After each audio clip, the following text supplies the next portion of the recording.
እንዲህ ነው እንጂ በቀል እንዲህ ነው። ከዚህ በላይ መግባት ነበረበት። እንዲሁም ከዚህ በላይ ኮናቴ ሰዓቱ አለ ምናምን 5-6 ባለው ማለቅ የነበረበት ጨዋታ ነበር። እንደዛ ነበር የጠበቅኩትም። ነገር ግን በአንድ ተልካሻ ኳስ ምክንያት ክሊንሺ ሳናስጠብቅ ወጣን። የሚገርም ጨዋታ ነው። ስቲል የሚገርም እንቅስቃሴዎችን አይቻለሁ። ሮበርትሰን ትክክለኛ የሊቨርፑል ተጫዋች። ለዚህ ባጅ መጫወት ምን እንደሆነ የሚገባው ሮበርትሰን ነው። ወስዶ ቀረቀረው። ሙሐመድ ሳላህ ምርጥ ነው። ከርቲስ ጆንስ ምርጥ ነው። ፍሪምፖንግ አይታችሁታል። ተቀይራ ስትገባ ምርጥ። በቃ እኛ ያፎጣ ብቻ ነው ያስቸገረን። ያፎጣ ዜሮ ነው። ንጉምቧም አሪፍ ተንቀሳቅሳለች። ቻንስ ክሬቶች ለማድረግ ስትሞክር ነበረ ምናምን የሚገርሙ ነበሩ። ነገር ግን ስኮር ላይ ነው በቂ ያልነው በቂ አይደለም። እኛ ለጠበቅ ነው ለንዴታችን ለፕሪሚየር ሊጉ በቀን በቂ አይደለም። ነገር ግን አሪፍ ውጤት ነው። ሊቨርፑል ወደ ኳርተር ፋይናል አልፏል። እንግዲህ ይመቻችሁ። የሚገርም ውጤት ነው። ፈርስት ሃፍ ላይ ያሳዩትን አቅጣጫ ሊቨርፑሎች ሰከንድ ሃፍ ላይ አጠናክረው ቀጠሉበት ነው ማለት። የውልቭዝ ስህተት ፈርስት ሃፍ ብልጫ ቢወሰድባቸው የዛሬ 3 ቀን ያገኙት ውጤት በጣም አደፋፈራቸው ነው ማለት ገባ። ሰከንድ ሃፍ ሮቦ የሚገርም ጎል ቅርቅር አንግሏ ራሱ ጽድትል ትሬንት ግራኙ ትሬንት ነው ያስታወሽኝ። ኩል ጠቅ አድርጎ ሮቦ ከፈተው። ሳላ ወዲያውኑ አሁን ሲንቀለቀሉ ዝም በሉ አላቸው። ትንሽ ቆይቶ ደግሞ ጆንስ ያበደ ጌም ኔክስት ራውንድ ታልፏል። እኔ ግን ጌሙን እያየሁኝ ይሄ ሰውዬ ለምንድን ነው ሁሌ ስታርቲንግ 11 ኤፍኤ ካፕ ላይ ራሱ የሚያጫውተው ሮቴት አያደርግም እንዴ ብዬ እንትኑን ላይን አፑን እያየሁ ያለ ስልክ ላይ ምንም ተጫዋች የለውም እኮ ገባ። ምንም ተጫዋች የለውም። ያለፈው ዓመት አርሰናል የነበረበት ለየቦታው ሁለት ተጫዋች ካለ ራሱ እድለኛ ነህ እና በዚህ ስኳድ 3 ቶርናመንት ለመጫወት ነው እያሰበ ያለው። ለምን ታዲያ 225 ሚሊዮን ሁለት አጥቂ ላይ ብቻ ወጣ? እንደዛም ሆኖ 225 ሚሊዮን ሁለት አጥቂ ላይ ብቻ ወጥቶ ብቻ ሳይሆን 3 አጥቂ የነበረውን ክለብ ወደ 2 ነው ያሳነሰው። ያው አንደኛው ጥፋቱ ፈጣሪ ነው፣ ግን ስቲል አልተካውም። ፈላፈላ አንድ ምርጥ ተጫዋች ገዝተህ ፈላፈላ መሰብሰብ። ጎሄ አመለጠ። ጎሄ እያያችሁት ነው አይደል? አሁን ጎሄ ማምለጡ። ኮናቴ ብቻ ነው ዛሬ ያረፈው። ቫን ዳይክ መቼ ነው የሚያርፈው? እኔ ጉዳት ምናምን እየሸተተኝ ነው። እሱ ባይሆን ራሱ ጉዳት አያምጣውና በአንድ ሳምንት ከ3ቱም ነገር መውጣት ምናምን ለነገሩ ከፕሪሚየር ሊግ ወጣችኋል ከቶፕ 4 በአንድ ሳምንት ከ3ቱም ጠቅ ልትደረጉ ትችላላችሁ። እንደዚህ በየሳምንቱ የሻቸው ነው ምን ገባር። ለማንኛውም ጉድዊን ሊቨርፑሊያንስ ይመቻችሁ። ኳስን 90 ደቂቃ ስታረጉት ነው ያጠፋችሁት። ሰከንድ ሃፍ ላይ ውልቭስን ሰጠት 3-1 20ኛነት ላይ እንዲያተኩሩ አደረግናቸው ወስደን ወደ ፕሪሚየር ሊግ። ኤፍኤ ካፕ ላይ እኮ ቀልድ የለም እኮ። ኤፍኤ ካፕ እና ሻምፒዮንስ ሊግ ላይ ቀልድ የለም አባቴ። እዛ ላይ ዩናይትድ እና አስቶን ቪላ የለ ለምን ነው የምቀልደው? ስጥት ምን አይነት ጎል ነው? ሮበርትሰን ምን አይነት ጎል ነው ያገባው? ሮኬት ከስቦዝ ላይ ጋር በቃ ሎከሩን ውስጥ አብረውማል ምናምን አብዝተው ነበር። ያው ምልክቶቹን እያየን ነው። ሳላ ጠቅ ፕራይም ጆንስ ይሄ ከብሩኖ አይሻልም? ያው ጆንስ ራሱ ጽድት ያለ በቃ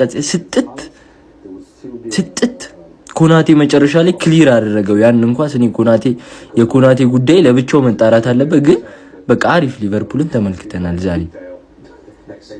ኤፍኤ ካፕና ሻምፒዮንስ ሊግን ቶሎ አምጡልን። ወልቭስን ስጥት የወራጅ ቀጠናት። ኦኬ ጥሩ በቀል ነው። አንቺ የምረ ተሰምቷችኋል ማለት ነው እንዴ?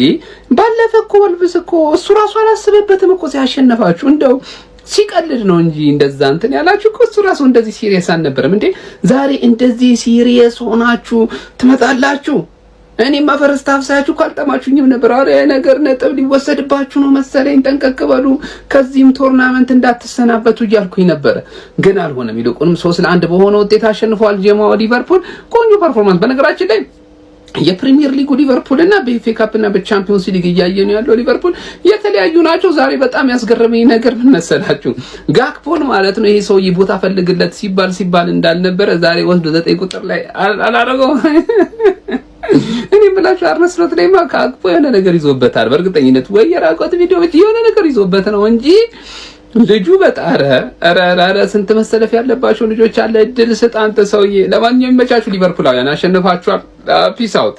ኦኬ ሲጀመር ትልቅ ክለብ ሁለት አይሳሳትም ከስተቱ ይማራል እንጂ አደረግነው። ይሄ ነው የኛ ክለብ ሊቪያንስ።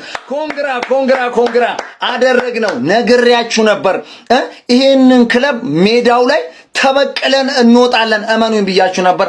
አደረግነው። 3-1 እንግዲህ አሸንፈን ወጣን። ዋው ሌቤ አረ ሌጀንዶቻችን ዛሬ ልዩ ነበሩ። አንዲ ሮበርትሰን የኔ አባት ምን አይነት ጎል ነው በእናታችሁ ያስቆጠረው። ሮበርትሰን እንዴት አባቷ ነው የምታምረው።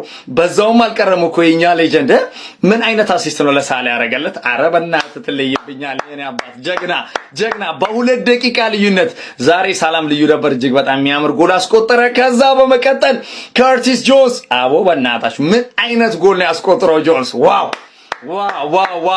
አንዴ ደግሞ ለስታር ቦያችን ሪዮ ኤንጉሙሃ ይሄንን ተጫዋች እኮ ቅዠት ሆነባቸው። እኔ እንዴት አባቱ ነው እኮ ድሪብሉ የሚያምረው፣ እንዴት አባቱ ነው የሚያስፈራው፣ ኳስ አገፋፉ እንዴት አባቱ ነው የሚያምረው። ጨነቃቸው እኮ ለሁለት ካልሆነ የወልቭስ ተከላካዮች እሱን መከላከል አይችሉትም። ከምሬን ነው የምላችሁ። ብቻ እኔ ትለይብኛለህ ስታር ቦያችን ሪዮ ኤንጉሙሃ ዋው። በመቀጠል እንግዲህ ጎሜዝ ሻም ዛሬ ማለት ነው እጅግ በጣም የሚገርም ብቃቱን ያሳየን አደረግነው። ሊቪያንስ ይሄ ነው የኛ ጀግናው ክለባችን ሊቨርፑል። ኮንግራ ይመቸን። ጀሞ ዛሬ የሚገርም የብቀላ ቀን ነበር። ዛሬ የሚገርም ጮዌ ዛሬ ሪዮኒ ጉማ የሚገርም ጨዋታ ጀሞ የሚገርም ቅመም የሆነች ታዳጊ ጀሞ የሚገርም ታዳጊ ዛሬ ቋሚ 11 ውስጥ አስገብቶ አቅሙን አሳይቷል። ዛሬ የምትገርም ጨዋታ የሚገርም በቀላ ወደ ቀጣዩ ዙር አልፈናል። ኤፍኤ ካፕ ማለት ነው። ዛሬ ሮበርትሰን 1 አሲስት 1 ጎል፣ ሳላ ወደ ጎል ማግባቱ ተመልሷል። ዛሬ የሚገርም በቀላ የሚገርም ጨዋታ ነው። ዛሬ ደግሞ ትሬንት የተሳሳተውን ደግሞ ሳይ ይበለጠ ነው ዛሬ ቀና ያማረው ማለት ነው። ያ ቆሻሻ ትሬንት ዛሬ ማድሪድን ዋጋ አስከፍሎ ነበር። እድሜ ለቫልቨርዴ ዛሬ ትሬንት ዋጋ አስከፍሏችሁ ነበር። ጀሞ እንኳን ተገላገል ነው ጀሞ ትሬንትን ዛሬ ብቻ ደስ ብሎናል። በደንብ ነው የሰጠነው። ወልቭስን ማን እንደሆነ አሳይተናል። ወደ ቀጣዩ ዙር ዛሬ አልፈናል። ጀሞ ኮንግራ ሊተፋኞች ኮንግራ።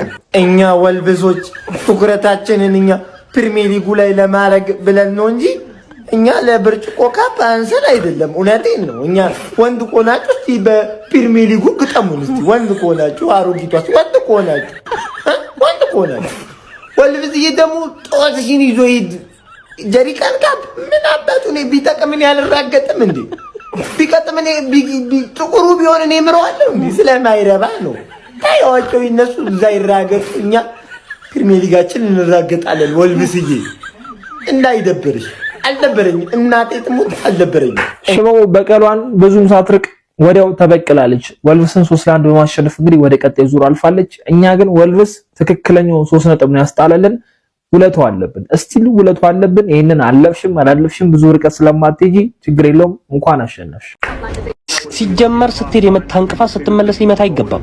ሊቨርፑል ባለፈው ወልቭስ ያደረገውን ተበቅሎ ወደ ቀጣይ ዙር ኤፍኤ ካፕ ማለፉን አረጋገጠ ማለት። ፈርስት ሃፍ ምንድነው ያልኩት?